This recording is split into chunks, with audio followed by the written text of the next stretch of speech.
That's right, time to Tiki Your Ears Off. And today, we are going to take a listen to Dark Rituals, the new album from Mark Riddle. If that name sounds familiar, you may remember it from my review of his Lahaina Sunset album last year, or perhaps his long-running tiki music podcast, The Quiet Village. Or it may be from a bunch of other projects he's participated in, ranging from the Tiki Orchestra to Midday Mai Tais. Despite being a fixture on the broadly defined tiki music scene, Dark Rituals is only Riddle's second solo album, whereas his first album, Lahaina Sunset, is a dreamy, lo-fi affair heavily influenced by haole.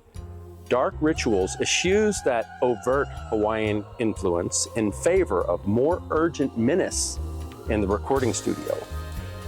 Not that exotica has ever been particularly threatening, but the genre has a long tradition of flirting with make-believe danger that can be seen on albums such as Les Baxter's Ritual of the Savage and Arthur Lyman's Taboo, and of course, Robert Drasnin's classic Voodoo. Riddle taps into this thematic approach to the music, but I don't think it's as radical of a departure as he seems to think it is. Both of his albums are firmly rooted in the exotica spectrum, even if there are several shades separating the two. First up, let's give a listen to the opening track, Uncharted.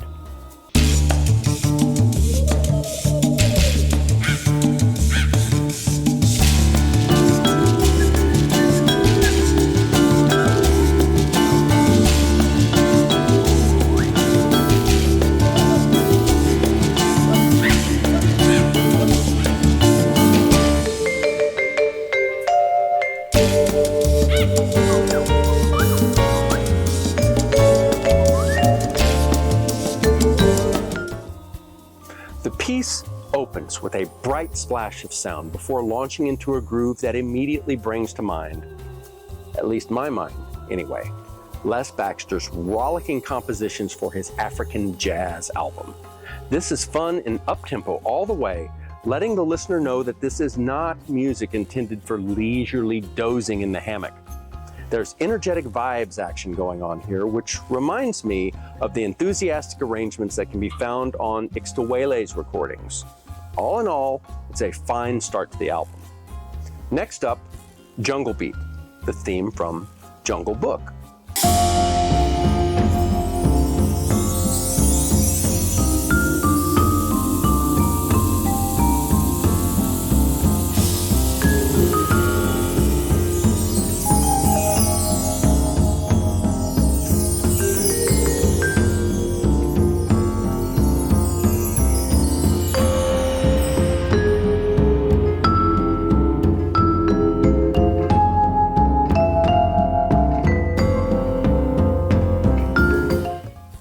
I've got to hand it to Riddle. He's got a sharply attuned ear for the soundtracks of animated movies that lend themselves to interpretation of exotica.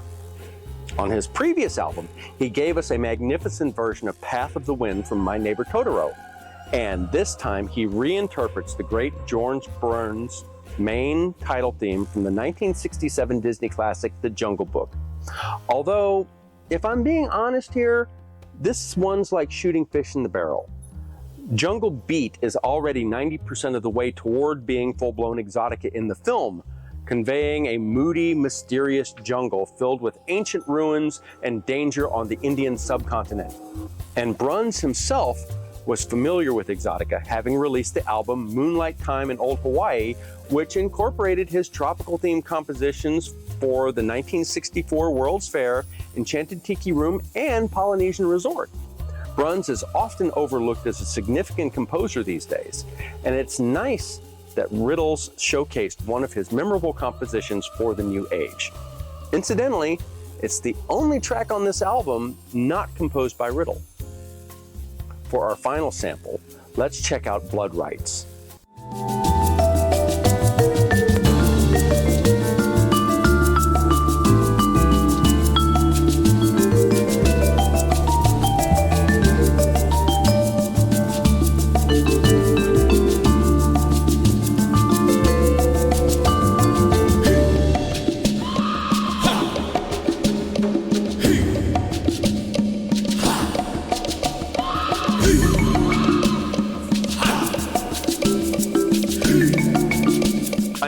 Wow, right? If any track on this album fulfills the foreboding promise of the album's title, this one is it. It's tribal and insistent, with the wordless vocals conveying the perfect amount of menace, and the use of the Aztec death whistle here, which Riddle claims in the liner notes is a first in exotica music to the extent of his knowledge, is an eerie, trilling addition to the bird calls and other sounds that have come to exemplify exotica ever since Martin Denny's combo enticed frogs to croak along with the music at the Shell Bar in Hawaii 60 years ago. I recognize some of the compositional arrangements and tricks from elsewhere. The repetitive, hypnotic rhythm reminds me of some Neo-Celtic music I've heard, which, don't act so surprised, it's channeling tribal influences also. But the way it comes together here feels fresh and new. That's no small feat. Look at the bulk of exotica albums released from the 1960s through the early 70s, and the majority of them consisted of covers of songs popularized by Martin Denny and Arthur Lyman, which built their reputations on reinterpreting Les Baxter compositions. With notable exceptions, exotica of the 1960s looked surprisingly like jazz lounge acts of the era, subsisting on covers of classics. What Riddle has done here is introduce a dozen new compositions to the Great Exotica Songbook. Of the 9 pieces I've not featured here, some are more languid of pace, whereas others lean heavily into Afro-Cuban influences. All of them, however, fit within the overall classic exotica tradition. Riddle doesn't exactly break new ground with Dark Rituals, but he does offer a worthy option for that fan who laments the fact that neither Denny nor Lyman have released a new exotica album over the past 30 years. As always, I will link to the album down below. If you are able, please consider purchasing your own copy and supporting the artist directly rather than accessing via a streaming service. The best way to ensure that these independent artists continue to write and record more original music for our listening pleasure is to express your appreciation with good old-fashioned cash.